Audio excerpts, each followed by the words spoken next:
What's good, everyone? This is RawTruth Media, giving you the raw content that you deservedly need. Please like and share this video throughout all social media platforms.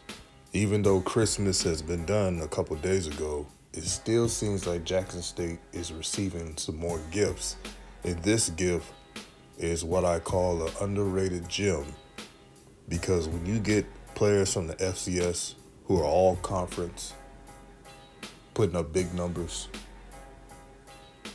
while being double team, triple team, that can make a big impact. You remember Irv Mulligan played in a tough conference, put up some solid numbers, and transferred to Jackson State. And he transferred at the right time, and you see what his career looked like. That same thing fast forward with the new transfer portal addition in all-conference Swac wide receiver Nate Rimbert. If you don't know who Nate Rimbert is, you haven't been watching, especially in the Swac. Nate Rimbert was the guy. No matter if he was game plan against double team, it didn't matter. He made plays. Had over 1,000+ yards, 4 touchdowns, and his highlight game was against FAMU when he had 7 catches for $130. The brother was a menace. With this move, I believe that Nate is going to have his stock risen. When you're with a team that has a lot of weapons, good offensive line play, and he's surrounded by other talented receivers, he's not going to get double teamed. And if you're a team that tries to double team him, that's going to be a bad look because Jonas Fortillion would be open, Isaiah Spencer would be open, and many more. They have a bunch of weapons at wide receiver.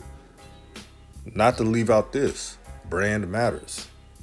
And since Nate is playing for a blue blood, an HBCU blue blood that is Jackson State, it brings new eyes to you that didn't watch you before. But everyone's hitting me up. People I know, they're saying, wow, could you believe that they got this cap? And you know what's crazy? I had a feeling he was going to transfer to Jackson State. I was thinking he was going to transfer it in the Swac, and it probably would have been Jackson State or FAMU. That's what I was thinking. And it happened. I thought about this 2 months ago, to keep it real with all you. I could just see it happening. Same state, and someone who brings in another dimension to this JSU offense. In closing, prediction, family, and let me know in the comment section, how many yards and touchdowns do you think Nate Rimbert will average next season? And do you think he's going to be a part of the special teams punt return, kick return unit? He probably will be, but there's a lot of talent. Travis Terrell. I can see him joining Travis Terrell on kick return. But punt return, I think that's pretty much easy. That's Travis Terrell. Travis Terrell is probably the best. He is the best returner in the FCS. And looking at his film, Travis Terrell is better than a lot of elite returners in the FBS. This is going to be a fast JSU team. This is going to be one of those JSU teams next season. You're going to think long and hard. For the teams that like to play man coverage, good luck. Because it's not, I'll tell you, it's not going to be easy. But one thing I like about the aftermath of JSU winning the HBCU National Championship is you see a lot of teams in the Swac, not just the Swac, but MEAC and other conferences, retooling their rosters. They're stocking up in the trenches. They're getting taller wide receivers, stronger backs. You've seen Coach Vic, I think a couple days ago, signed 2 300-pound, plus pound that is, defensive tackles. The season of Jackson State 2024 is pretty much the blueprint that everyone saw. Everyone knew the trenches. If you win in the trenches, you win it all. That's how you win a Celebration Bowl. And now that JSU has transformed their team from a air raid team to a more pro style run game is doing wonders. And it's just motivating everybody. I see it on social media. They said, man, JSU winning just put a battery in everybody's back.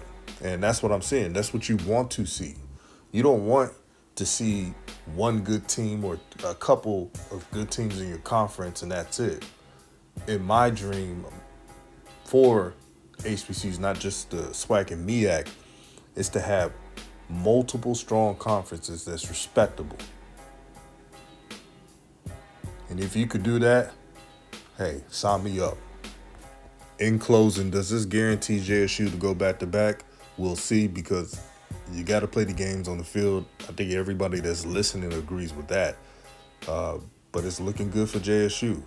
I can't wait to see what the new additions, meaning the new coaches, Coach Vic and Coach Deshaun Jackson, what they cook up.